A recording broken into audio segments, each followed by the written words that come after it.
السلام علیکم۔ ہم اردو کے گلدستہ کی تیسری کتاب سدا بہار کا ایک لیسن دیکھنے جا رہے ہیں جس کا نام ہے ڈائری لکھنا۔ تو یہ ڈائری لکھنے کا کیا مطلب ہوا؟ ڈائری تو آپ لوگ روز لکھتے ہوں گے اپنے ہوم ورک ڈائری اسکول میں، ہے نا؟ تو یہ وہ ڈائری نہیں ہے، بلکہ بہت سے لوگ اپنے روزمرہ کا معمول کہ آج صبح سے لے کے رات تک انہوں نے کیا کیا، اس کو کسی ایک جگہ چھوٹا چھوٹا لکھ لیتے ہیں کہ صبح میں اٹھا، میں نے یہ کیا، پھر یہ کیا، آج یہ بڑا انٹرسٹنگ کام کیا، آج اس سے ملاقات کی، آج یہ اہم کام کیا، اور وہ یہ لکھ کے بند کر دیتے ہیں۔ یوں روز اپنا ایک صفحہ اپنے روزمرہ کے معمولات کے بارے میں لکھتے ہیں۔ تو یہ بڑی ضروری چیز ہے، اس سے بڑا فائدہ ہوتا ہے۔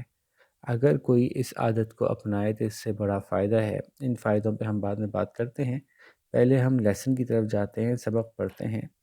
تو یہ کون سی ڈائری لکھنے کی بات ہو رہی ہے؟ روزانہ اپنی روزمرہ کے معمول کے بارے میں اپنی کوئی ایک اچھی سی ڈائری بنا کے اس میں ڈیٹ وائز آپ لکھتے جائیں، آج میں نے یہ کیا، آج میں نے یہ کیا، آج میں نے یہ کیا۔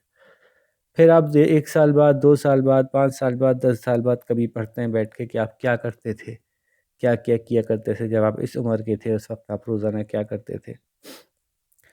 تو شروع کرتے ہیں۔ ڈائری لکھنا ایک ایسی عادت ہے جس میں مزہ بھی آتا ہے اور اس کے بہت سے فائدے بھی ہیں۔ ڈائری لکھنا ایک ایسی عادت ہے جس میں مزہ بھی آتا ہے اور اس کے بہت سے فائدے بھی ہیں۔ ایک فائدہ تو یہ ہے کہ ہم بہت سی مزیدار اور دلچسپ باتوں کو یاد کر کے لطف اندوز ہوتے ہیں۔ لطف اندوز ہونا یعنی انجوائے کرنا، یعنی مزہ آنا، کسی چیز کا مزہ اٹھانا۔ ٹھیک ہے، تو یہ وہی بات ہو گئی کہ ہم بہت سی مزیدار اور دلچسپ باتوں کو یاد کر کے بعد میں جب دوبارہ اس ڈائری کو پڑھتے ہیں تو بہت مزہ آتا ہے، ہم بہت لطف اندوز ہوتے ہیں۔ کچھ عرصے بعد پڑھنے سے پرانی یادیں تازہ ہو جاتی ہیں اور اپنے کیے ہوئے کاموں کا جائزہ بھی لے لیتے ہیں۔ لو بھائی، انہوں نے دونوں اہم باتیں بتا دی جو ڈائری کے لکھنے سے وابستہ ہیں۔ جیسے کہ انسان کے ساتھ ایک مسئلہ یہ ہے کہ اس کو آہستہ آہستہ اپنی پرانی باتیں بھولنے لگتی ہیں، اور بعض اوقات بعض لوگوں کے اندر یہ بیماری کی حد تک ہو جاتا ہے کا مسئلہ کہ ان کو پرانی باتیں یاد ہی نہیں رہتی۔ جب ڈائری لکھی ہوتی ہے اور اپنی پرانی باتیں ہم پڑھتے ہیں تو وہ دوبارہ سے ساری یاد ہو جاتی ہیں، یعنی تازہ ہو جاتی ہیں۔ یہ آپ کے دماغ کے لیے بہت اچھا ہوتا ہے، آپ کا برین جو ہے نا اس کے لیے بہت اچھا ہوتا ہے کہ آپ اپنی چیزیں یاد کر کے ان کو تازہ کر لیں۔ دوسرا یہ کہ آپ جب بعد میں اس کو دیکھتے ہیں کہ اس دن میں نے کیا کیا کیا تھا تو آپ یہ کہہ سکتے ہیں کہ او ہو، یہ میں نے اچھا کیا تھا، یہ میں نے غلط کیا تھا، آئندہ بھی ایسا ہی کرنا چاہیے یا آئندہ ایسا نہیں کرنا چاہیے۔ جائزہ لینا یعنی غور سے دیکھ کر یہ سمجھنا کہ یہ اچھا تھا یا نہیں تھا، تاکہ آئندہ کے لیے فیصلہ کیا جا سکے۔ تو کچھ عرصے کے بعد پڑھنے سے پرانی یادیں تازہ ہو جاتی ہیں، زبردست، اور ہم اپنے کیے ہوئے کاموں کا جائزہ بھی لے لیتے ہیں کہ وہ کام اچھا تھا یا غلط تھا۔ مثال کے طور پر ایک بچے کی ڈائری کا صفحہ پڑھیے اور آپ بھی ڈائری لکھنا اپنا معمول بنا لیجئے۔ اب یہ بات ٹیچر سب بچوں کو کہیں گی کہ اپنی کاپی میں 7 پیجز چھوڑ دیجئے اور ہر ڈیٹ ڈال کے اس دن میں کیا کیا کیا رات کو بیٹھ کے چھوٹا چھوٹا سا پوائنٹ وائز لکھیے۔ تو یہ کام ایز اے ہوم ورک جو ہے بچے اپنے پاس کر کے دکھائیں ٹیچر کو، اور پھر 1 ہفتے بعد اس کا ریویو ہو کہ بھئی کس نے کیا ڈائری لکھی، کس نے کیا ڈائری لکھی۔ ٹھیک ہے، تو واپس آتے ہیں۔ مثال کے طور پر ایک بچے کی ڈائری کا صفحہ پڑھیے اور آپ بھی ڈائری لکھنا اپنا معمول بنا لیجئے۔ معمول بنانا مطلب ایک ایسا کام جو روز کیا جائے، عادت بنا لی جائے۔ اگر اس سال کی ڈائری آپ کے پاس نہیں ہے تو کوئی پرانی کاپی یا ڈائری اس کام کے لیے استعمال کیجئے۔ اس سال کی ڈائری کا مطلب کیا ہوا؟ یہ کچھ ڈائریاں بنی بنائی آتی ہیں، اس پہ پہلے سے ڈیٹ لکھی ہوتی ہے کہ آج 1 جنوری ہے اور یہ ڈیٹ ہے جی فار ایگزامپل پھر کل 2 جنوری کی نیکسٹ پیج پہ 2 جنوری لکھا ہوا ہے. ایسے ہی میں کوئی بھی ایئر لے رہا ہوں جیسے کہ مثال کے طور پہ. تو کوئی اگر آپ کے پاس اس سال کی ڈائری نہیں ہے جس میں اس سال کے اس ایئر کے ڈیٹس مینشن ہے، تو کوئی پرانی ڈائری بھی لے سکتے ہیں اور اس کام کے لیے کوئی کاپی بھی لے سکتے ہیں. کوئی پرانی کاپی یا ڈائری اس کام کے لیے استعمال کیجیے. لکھنے سے پہلے مکمل تاریخ ضرور لکھیے تاکہ کچھ عرصے بعد پڑھیں تو آپ کو پتہ چل جائے کہ یہ آپ نے کب لکھا تھا. لکھنے سے پہلے مکمل تاریخ، مکمل کا مطلب ہوا تاریخ یعنی دن کیا تھا. پیر کا دن 16 جنوری 2001. تو وہ کیا دن تھا اور وہ کیا تاریخ تھی، کون سا مہینہ تھا، کون سا سال تھا. تو لکھنے سے پہلے مکمل تاریخ ضرور لکھیے تاکہ کچھ عرصے بعد پڑھیں تو آپ کو پتہ چل جائے کہ یہ آپ نے کب لکھا تھا. چلیے بچے کی ڈائری پڑھتے ہیں. اتوار 4 جولائی. اب انہوں نے سال نہیں لکھا، یہ مکمل تاریخ نہیں ہوئی. میں آج بہت تھک گیا مگر پھر بھی ڈائری لکھ رہا ہوں. ڈائری دیکھیں ایسے لکھی جاتی ہے جیسے کہ اپنے آپ سے یا کسی اور سے باتیں کر رہے ہوں. میں آج بہت تھک گیا مگر پھر بھی ڈائری لکھ رہا ہوں. آج بہت مزہ آیا. اب بھی آنکھیں بند کرتا ہوں تو سمندر کی لہریں نظر آتی ہیں. اس کا مطلب ہے کہ آج ہی پکنک پہ گئے تھے. امی ابو پانی میں نہیں جانے دے رہے تھے لیکن جب بڑی لہر آتی اور پاؤں میں پانی لگتا تو بہت مزہ آتا.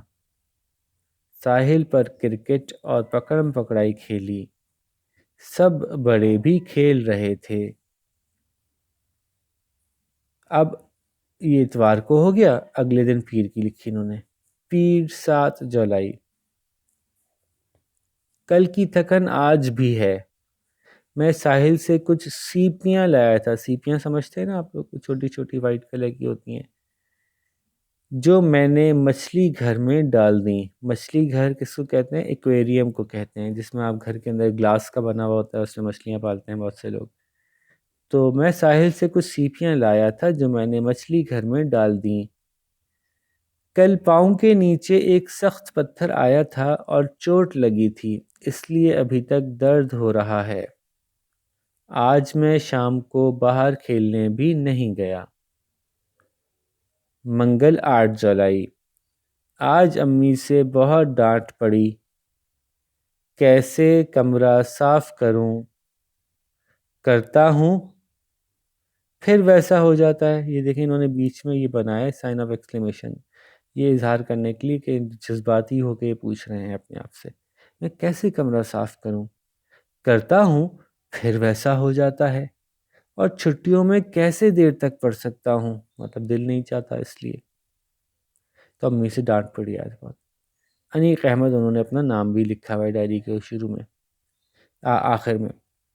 ٹھیک ہے بچوں، تو یوں انہوں نے ایک ڈائری لکھی. تو آپ لوگ بھی اس سے زیادہ انٹرسٹنگ ڈائری لکھنے کی کوشش کیجیے. بس یہ خیال رکھیے کہ روز جو ڈائری لکھیں گے ضروری نہیں ہے کہ ہر روز کوئی بہت ہی اہم کام ہوا. جو بھی ہوا بس وہ لکھتے ہیں کہ آج یہ ہوا، آج ایسا ہوا.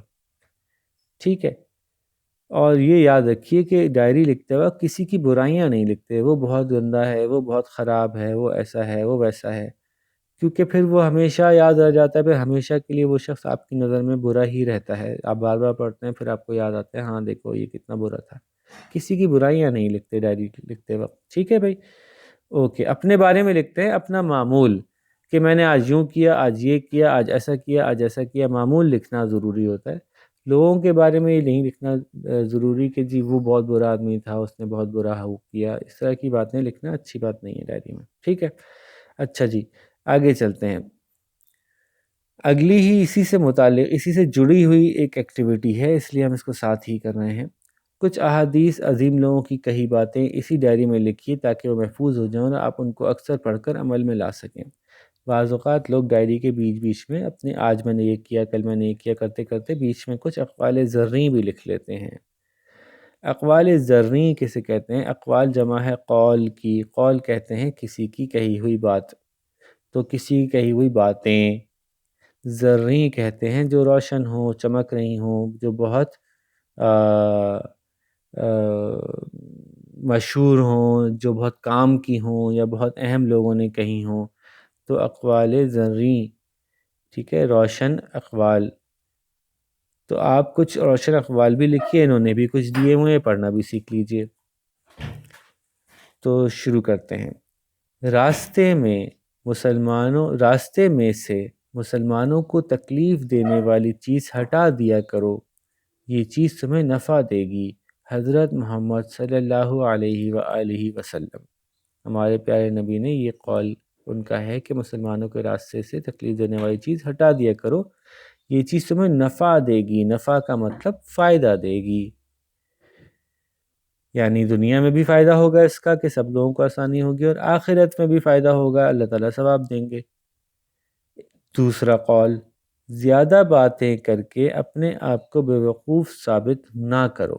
حضرت عمر فاروق جو ہمارے خلیفۃ المسلمین گزرے ہیں، دوسرے خلیفہ راشد، بہت بہت زبردست اللہ تعالیٰ کے نبی کے صحابی تھے.